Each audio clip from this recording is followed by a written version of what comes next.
let's kick this video off with a friendly sounding stretch of road. The Highway of Tears in British Columbia, Canada. Sounds inviting, right? Well, if you're planning a road trip, I wouldn't recommend it. And that's not because there are any sharp turns or great heights to fall from. The highway gets its nickname for one simple, morbid reason. The number of slayings that have occurred there, not to mention all of the disappearances. Since 1970, right up to the present day, the highway has been a hotspot for maniacs. The exact number of people whose lives have been ended along the highway isn't known, but estimates range from 18 to 83. This isn't thought to be the work of one person either. Experts believe that most of the cases are isolated. So, what makes this particular highway such a playground for depravity? Well, first off, the road is extremely isolated. If you were to, say, pick up a hitchhiker there, it's unlikely there'd be any witnesses to see you give them a ride. And speaking of hitchhikers, there are a lot of them along this road. The area surrounding the highway is poor, with many of the locals unable to afford their own vehicle. Most of these locals are indigenous people. If they need to travel to see family, go to school, or get medical treatment, then catching a ride with a stranger is sometimes their only option. That puts them at the mercy of whoever's passing along the highway. If the guy who decides to stop and give you a lift has something more sinister in mind for you, then there's probably not going to be anyone around to hear your screams, nor anywhere for you to run. Additionally, there are plenty of carnivorous scavengers that call the roadside home.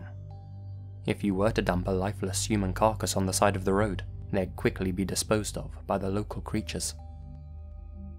When you take all of this into account, it's easy to see why some perps on the road feel a sense of impunity. There's nobody else around. Hiding evidence is easy. The perfect conditions for random, spontaneous slaughter. As such, some people, who might seem normal in real life but harbour a secret darkness in their heart, might take the opportunity to indulge in that darkness. After all, on this road, who's gonna find out?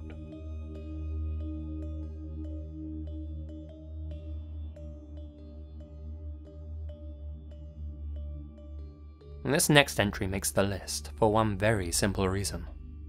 It's ranked as the most dangerous road in the world. What an honor.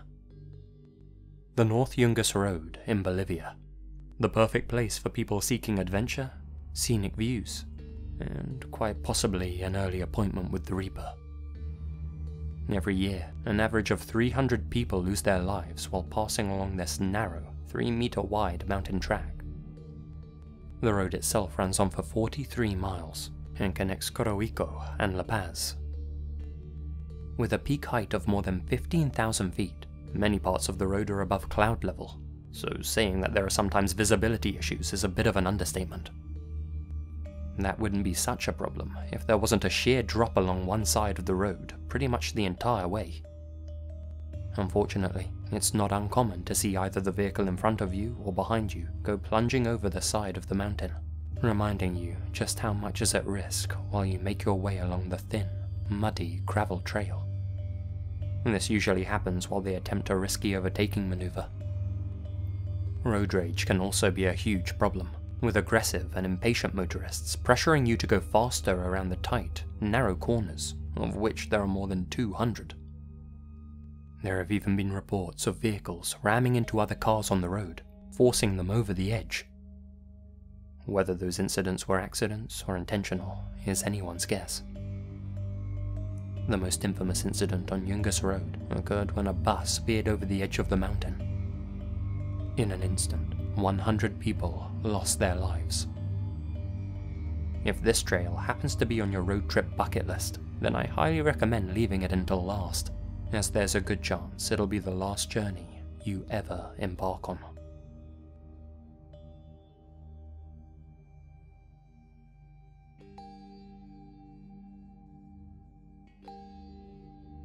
If you're from the Philippines, then you're probably already familiar with this one. Forgive my pronunciations here.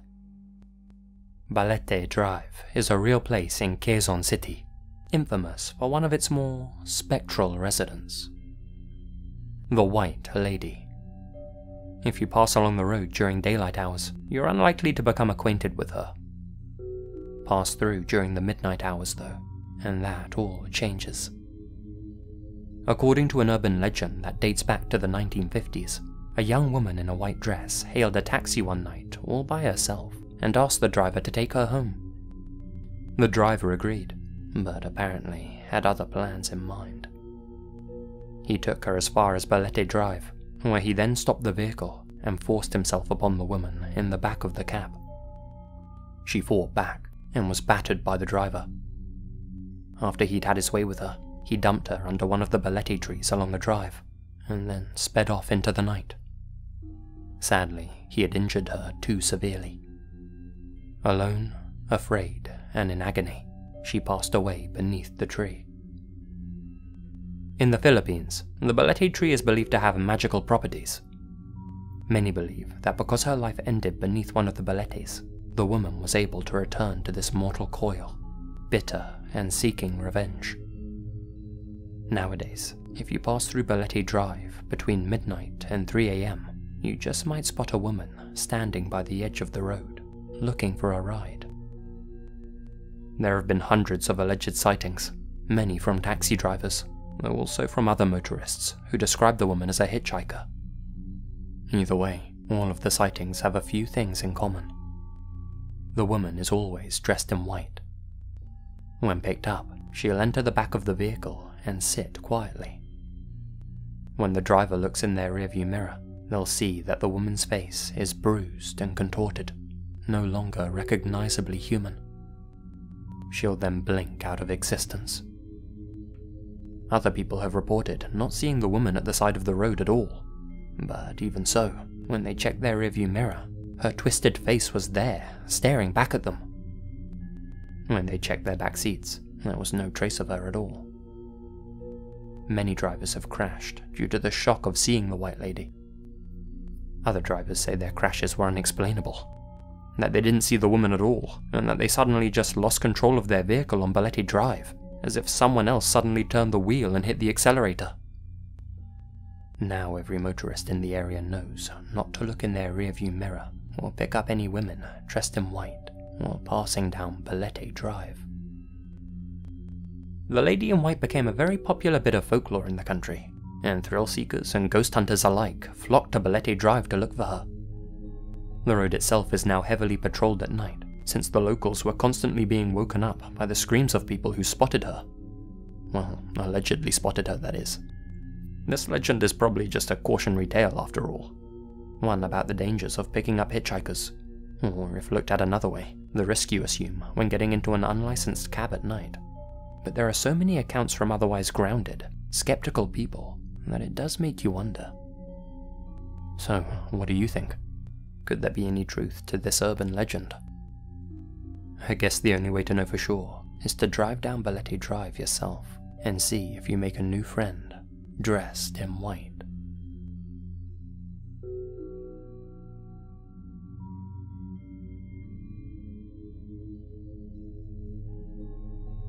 Not one specific road for this entry, but an entire road network. There's a whole host of poorly maintained, slippery and dangerous roads that run along the slopes of the Himalayan mountain range. I wouldn't recommend travelling across these routes if you suffer from vertigo, dislike sharp turns in thin roads, or just have a vague sense of self-preservation or desire to continue living. Naturally, being up in the mountains, the weather on some of these passes can get quite intense to say the least. Take for example the Zojila Pass in India, located 3,500 meters up in the Himalayas. The area suffers from sudden, extreme snowfall, which can leave the road covered in snow 24 meters deep. More than likely though, you'll just get caught in the heavy rainfall as you navigate your way along the winding track ahead of you. Every year, people get stranded up in those mountain roads due to unexpected weather problems and need to be rescued. Those are, of course, the lucky ones. Since there are hardly any barriers on these routes, many others have gone hurtling over the edges, as was the case in 2012 when a bus full of tourists skidded off the side of Xochitl Pass and into a deep gorge. Sadly, that was just one case. The Himalayan Road network has claimed many lives over the decades. If you find yourself up in those mountains at some point, all I can say is, drive safely. You'll need to.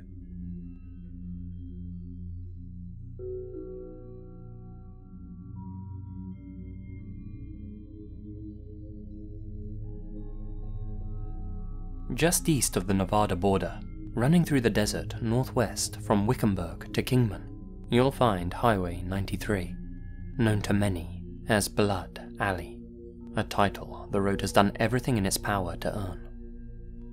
So, what makes this particular road so creepy, you might be asking yourself? Well, like many others, it's an exceptionally risky route. That's in part because of the road itself, how it winds through the hills and has a plethora of blind curves and essentially no shoulder room, but it's also because of its location.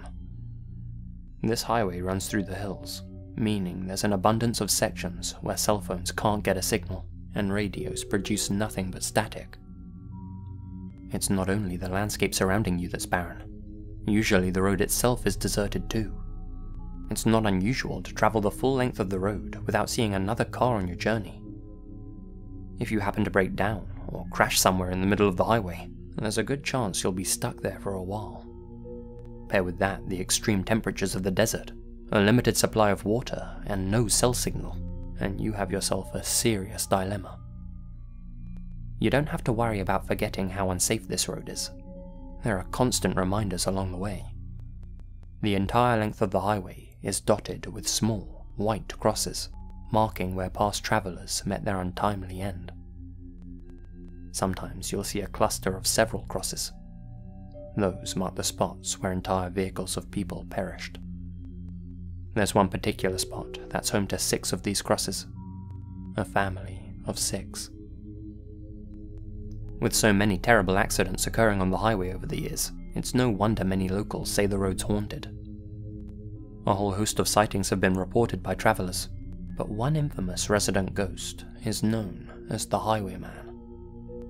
If you find yourself traveling Highway 93 late at night, you might catch sight of a lantern glowing on the side of the road. As you get closer, you'll see who's holding it. A shadowy figure, standing around 6 feet tall, wearing a black duster, jeans, spurred boots, and a black cowboy hat that hides his face. He's usually seen alongside his old model Harley, presumably that he met his end on while traveling the road. Many people have claimed to see him. According to them, as you come to pass him, he'll take a step back and fade into the shadows. The light from his lantern will vanish with him. Depending on how you look at it, the Highwayman either acts as a distraction while traveling the road, or a grim reminder of just how treacherous the route really is.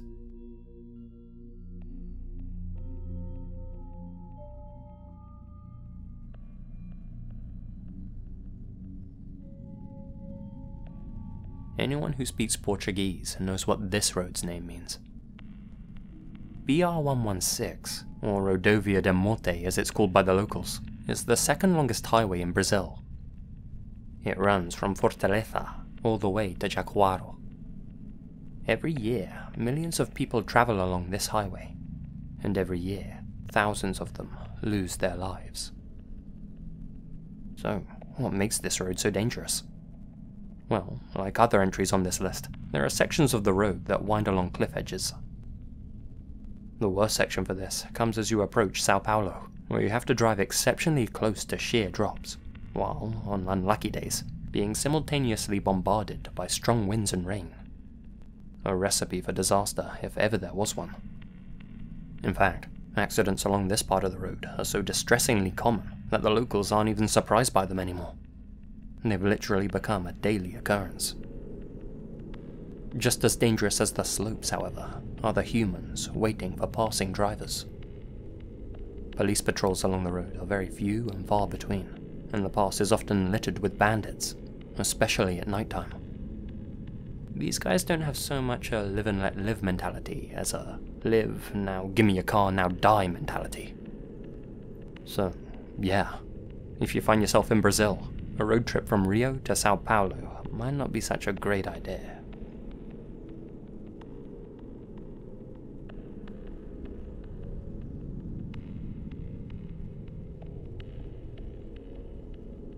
I've covered this road on the channel in the past, but I feel it warrants another quick mention in this video, given the subject matter.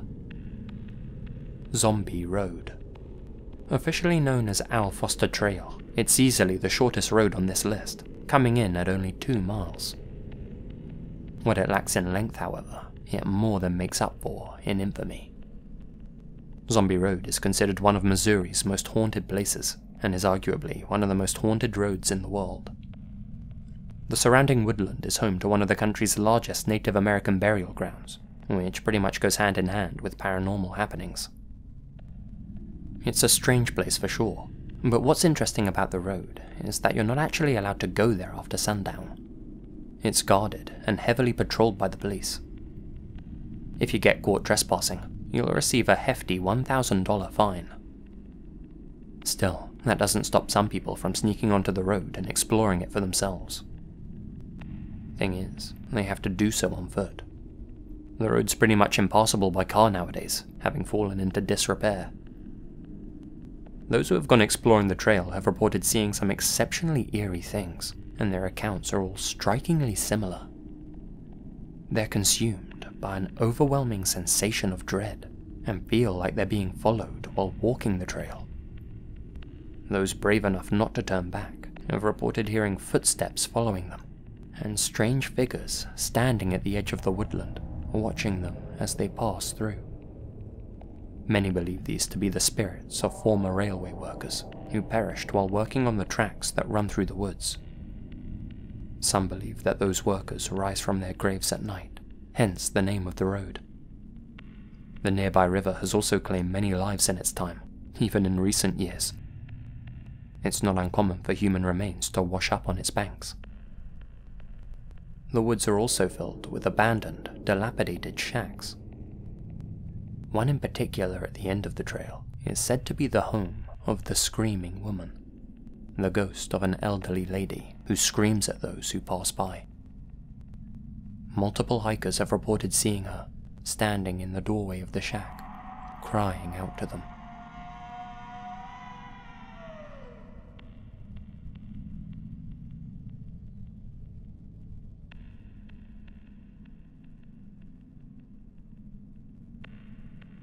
Having lived in Taiwan for a while, I already knew I wanted to include this entry before I even started researching this video.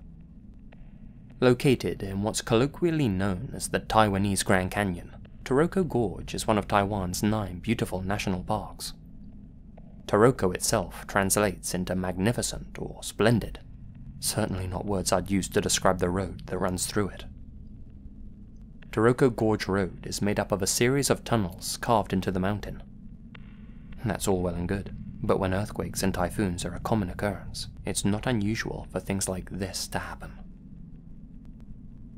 To put it mildly, if you have the mettle to get behind the wheel on this road, falling boulders and debris pose a significant risk to your health. On top of that, the road itself is pretty unpredictable, full of steep climbs, blind turns, and sharp curves. Lots of sections don't even have barriers, and on more than one occasion, vehicles have gone careening over the side of the steep Taroko Mountains. In 2012, 14 people were lucky to escape with their lives when a bus failed to climb an incline in the road. The bus hit one of the barriers of the road on the way down, but went sliding down the slopes of the mountain regardless, injuring everyone on board. Taiwan's a beautiful place for sure. Just maybe catch a train if you want to visit Taroko Gorge.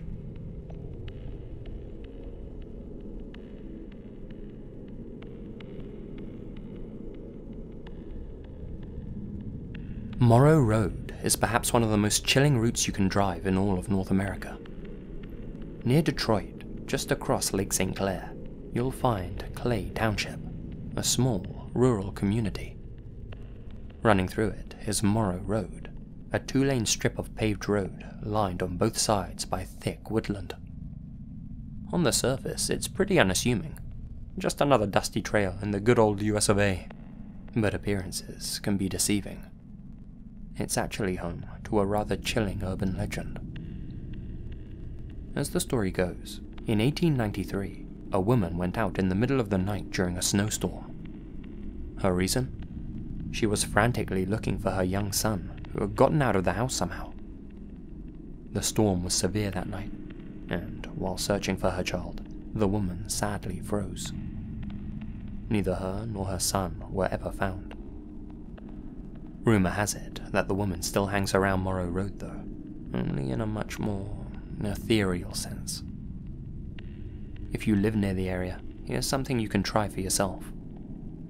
Legend says that if you drive out to Morrow Road at midnight and park on the old bridge, you can perform a very simple ritual to summon the frozen lady. Simply honk your horn 3 times. Many people say that if you do, the woman will appear to see if you have her son. According to people who claim to have seen her, she'll be wearing a white gown stained red with claret. Her face will be distorted, and her eyes will be missing.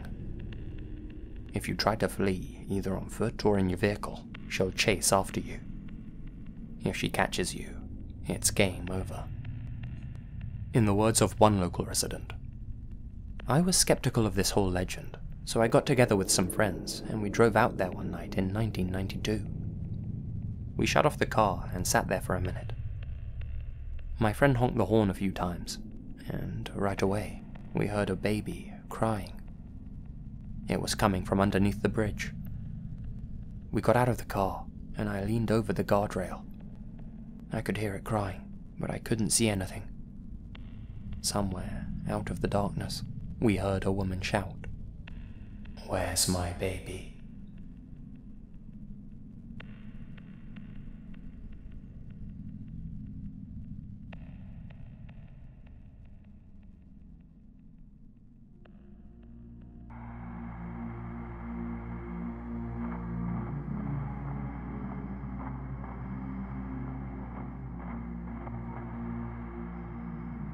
Hey guys, Lazy here, and thank you very much for listening.